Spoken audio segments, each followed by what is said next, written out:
Hello, xin chào tất cả các bạn đã quay trở lại với kênh của Văn Hóng Vlog và mình là Văn Hóng Lazada. Hôm nay chúng ta tiếp tục review các cái sản phẩm trên sàn thương mại điện tử Lazada, Sen Đỏ, Shopee. Và ngày mình có một kiện hàng của Shopee trong đợt sale tháng 12. Và hãy xem nó là cái sản phẩm gì nhé.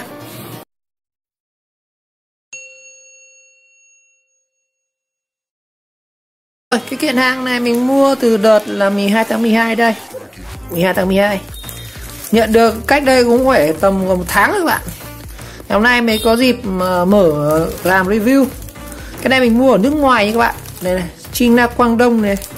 Cái sản phẩm này nó là một số các cái thiết bị, thực ra cũng không phải là thiết bị đâu, một số các cái mạch, cả những cái đồ chế cháo. Thế này mình sẽ là trong dịp Tết mình sẽ làm một số các video để chế tạo một số các cái sản phẩm.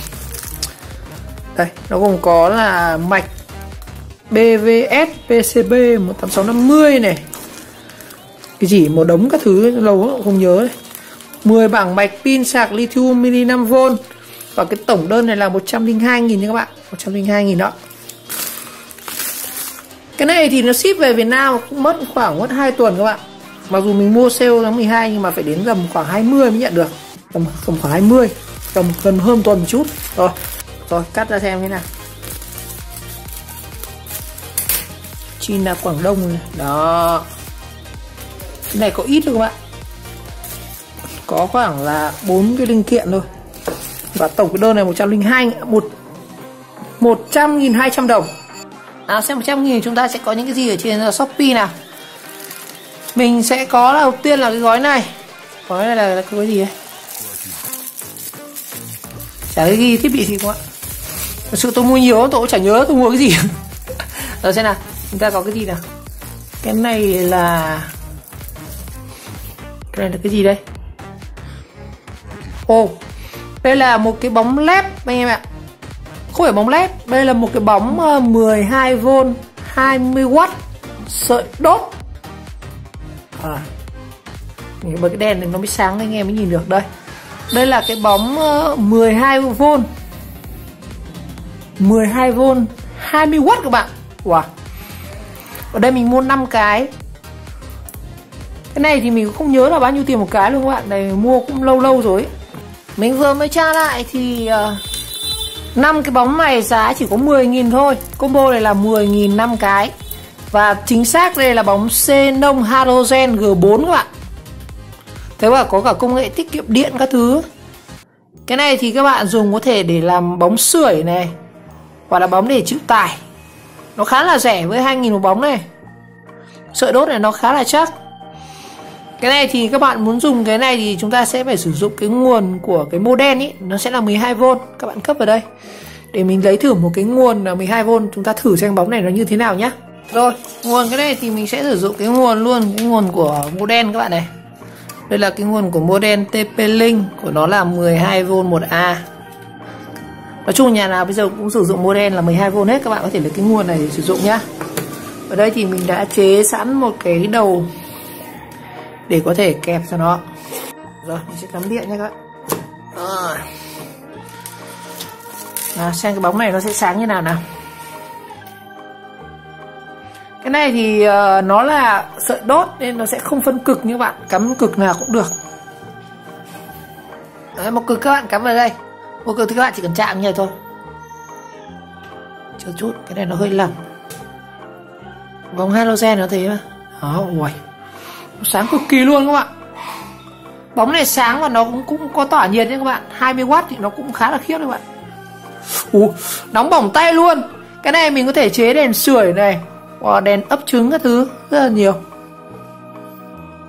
Rồi, như vậy con đầu tiên nóng quá rồi. Con đầu tiên sáng này. Mình sẽ thử luôn cả 5 bóng này nhá. Xem chất lượng thế nào. Đó, nó sáng bừng luôn nè. Úi chà. Bỏng tay đấy các bạn. Cái này nó 20W, nó cũng khá là khiếp. Rồi 10.000 5 con, 2.000 một em. Nói chung là rất là rẻ thôi. Các bạn có thể chế được rất nhiều thứ với cái này. Đèn sưởi, đèn sấy. Quá rẻ. Cái này mình mua ở shop nước ngoài các bạn. Ở Việt Nam thì không biết các bác bán bao nhiêu. Wow, sáng bừng luôn này. Cái này nó không cực đâu, không phân cực nên các bạn thích cắm chiều nào cũng được. Nó là bên trong nó là dây sợi đốt mà. Wow. Nhưng lưu ý là mình không để hai cực này nó chạm vào nhau, nó cháy bóng nhá. Ở đây thì mình sẽ thử một cái là nguồn 5V xem nó sáng thế nào. Đây mình sử dụng cái nguồn là 12V này. Đây mình sử dụng cái nguồn 5V thôi. Để xem cái này nó có sáng được không. Chắc nó sẽ sáng nhưng mà nó sẽ gọi là thấp hơn các bạn.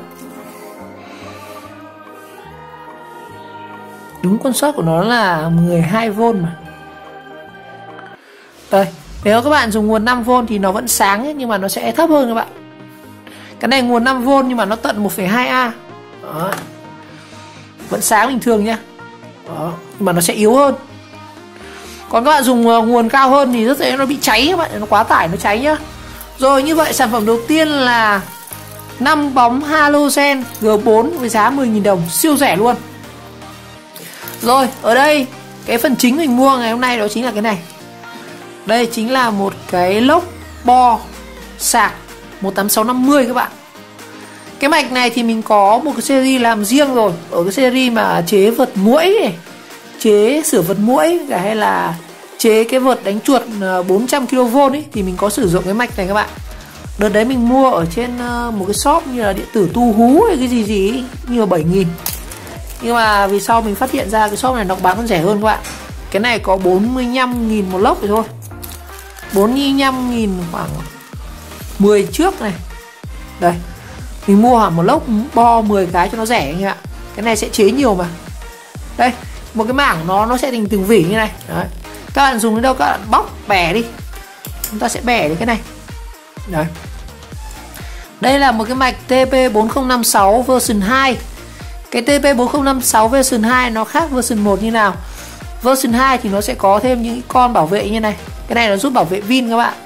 Khi mình sạc đầy hoặc là khi pin nó cần kiệt thì nó sẽ không cho sử dụng trên pin nữa, và giúp để tránh là pin bị kiệt và không thể sạc được. Đó, đấy chính là cái đặc điểm của mạch TP4056, hay còn gọi là mạch sạc cho pin cell 18650 các bạn. Cái này thì ở Việt Nam bán 7.000 nha các bạn. Mình mua ở shop nước ngoài Trung Quốc giá rất là rẻ luôn, chỉ có 4.000 mấy thôi. Mà nói chung anh em nhập về anh em bán còn có lãi chứ. Cái vỉ này là 10 em như nhau hết, 10 em. Mạch này cũng xịn đấy các bạn. Đây, các bạn sẽ thấy rằng tên con IC này là 4056 đây. Đây mình sẽ zoom cho. Vì sao lại gọi là 4056? Vì tên con IC này nó là 4056. Ô, cái này khó nhìn gọi đấy, anh em nhìn thấy không? 4056 này là TC4056A đấy. CL67W1. Đó, chính là cái mạch sạc của 18650. Cái này dùng như nào thì đơn giản lắm. Anh em thấy ở đây nó có hai cực, là nó có 4 lỗ, 4 chân, ao, B cộng, B trừ, ao trừ. Đây, tôi lấy cell tôi minh họa cho các ông dễ hiểu, chứ nhiều ông nghe vui tai chả hiểu gì. Rồi, ví dụ mình có một cái mạch TP406 này, các bạn dùng, các bạn có thể bóc đây đi. Ở đây mình để các miếng này. Thì đây, nó có 4 chân là B cộng, ao cộng, B cộng, B trừ, ao trừ. Thì đối với B thì các bạn mắc hai cái cực của cell này vào này. Mình sẽ hàn dây vào đây. Đấy, ví dụ như là B cộng các bạn hàn vào đây cho mình này. Đấy, B trừ các bạn hàn vào đây.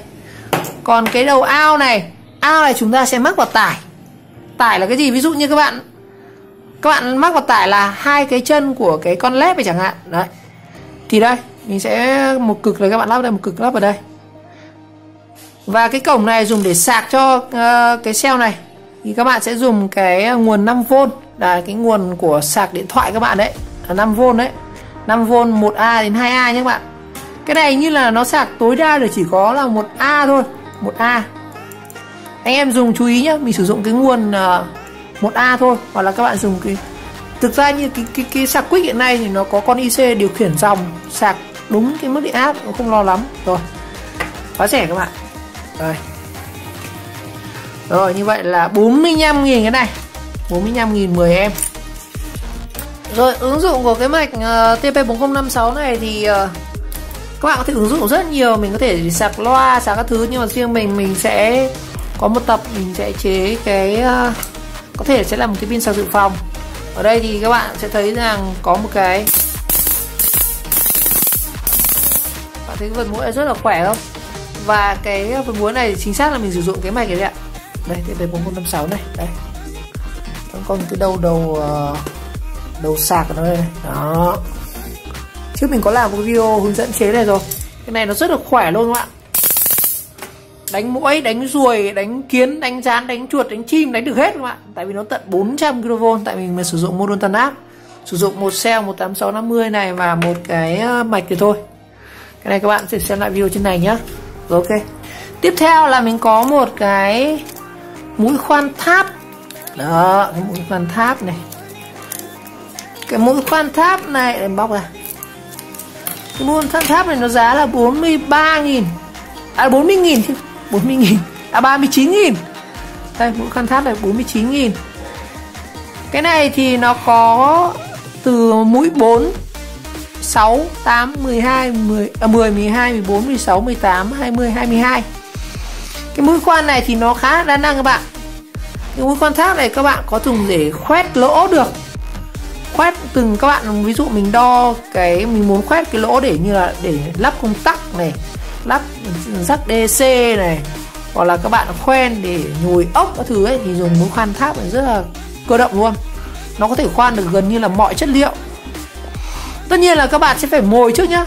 Mình muốn khoan một cái lỗ ở trên miếng gỗ thì các bạn sẽ dùng mũi khoan gỗ, chúng bạn mồi một chút, mồi cho nó doa tầm khoảng 2 phân hay chỗ này nó phải 3-4 phân như này. Rồi các bạn muốn chọn đo cái cỡ công tắc các bạn là bao nhiêu. Đó, mình dùng thước kẹp mình đo cho các bạn khoan. Đó. Khoan theo từng, đây nó có từng size này. Từ từ mình sẽ dùng cái thước kẹp đo cho các bạn xem nhé. Đây, mình có một cái thước kẹp ở đây. Đây, cho các bạn anh em dễ hình dung này. Đây, từng cỡ đây của nó đây. 4 này. Cái đồng hồ nó hơi sai sai một chút. 4 này. Đó. Cỡ cao nhất của nó là cái cỡ ngoài cùng này, răng ngoài cùng này là 22 này. Cái này khi các bạn mà khoan ra thì nó sẽ hình tròn nhá. Đấy là 22 này, 21.7 này. Đó. Đó. Đây. Mình sẽ sử dụng với cái khoan này.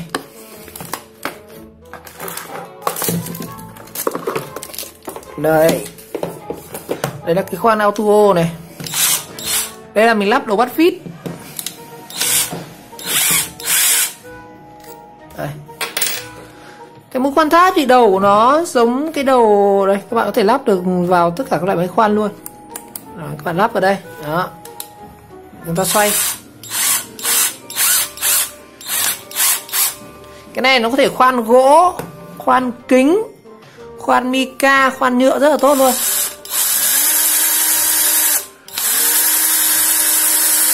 Cái khoan mình hết pin sao thế nó yếu vậy.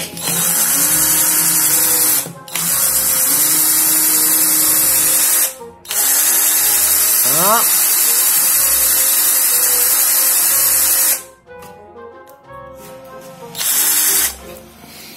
Khoan yếu. Rồi, cái rất là đa năng, rất cần thiết. Giá là 39.000 nha các bạn. Ok. Rồi. Tiếp theo là cái sản phẩm cuối cùng. Là một cái mạch. Mạch này là mạch bao nhiêu đây? Mạch này như là mình sạc cho 2S hay sao? À, mạch này mạch 3S các bạn. Mạch này là mạch mà đây mạch 3S này đây. Đó. Nó ra là 12,6V là mạch 3S. Cái mạch 3S này các bạn dùng có thể để chế. Đây, chính là chúng ta chế luôn cái pin cho máy khoan này này. Đây. Cái pin của cái con khoan auto này 12V này nó chỉ sử dụng là cái mạch 3S này. Đó.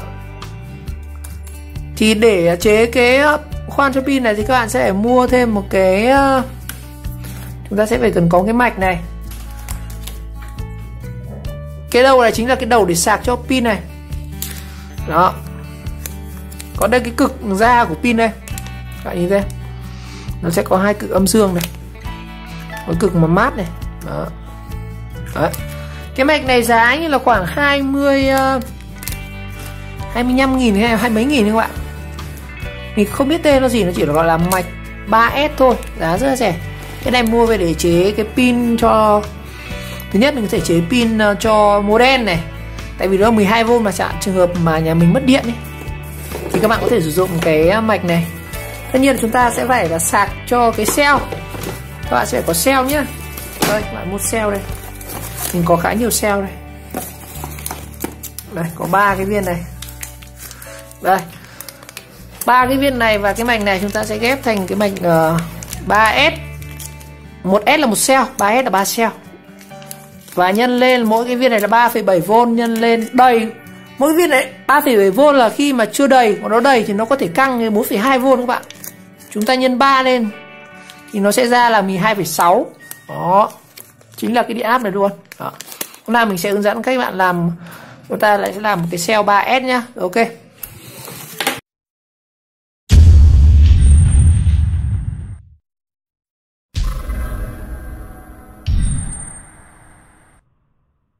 Rồi, như vậy trong video ngày hôm nay thì mình đã giới thiệu các bạn cái lô sản phẩm chế cháo với chỉ 100k trên Shopee, nhưng mà nó hết sức là rẻ và hữu hiệu các bạn. Cũng có 5 bóng halogen G4, 10 mạch sạc TP4056, một mũi khoan tháp có các bước từ 4 đến 22, một cái mạch 3S, mua 3S giá 3S 20A này, cái nó chịu tải 20A cũng rất là ngon luôn các bạn. Rồi, một lần nữa cảm ơn các bạn đã theo dõi video clip, và nếu thấy video hay và ý nghĩa thì các bạn nhớ like, subscribe của kênh và chờ đón các video tiếp theo. Ở các tập sau thì mình sẽ cố gắng sử dụng những cái này, chúng ta sẽ chế tạo những cái sản phẩm rất là hay ho nhé. Ok.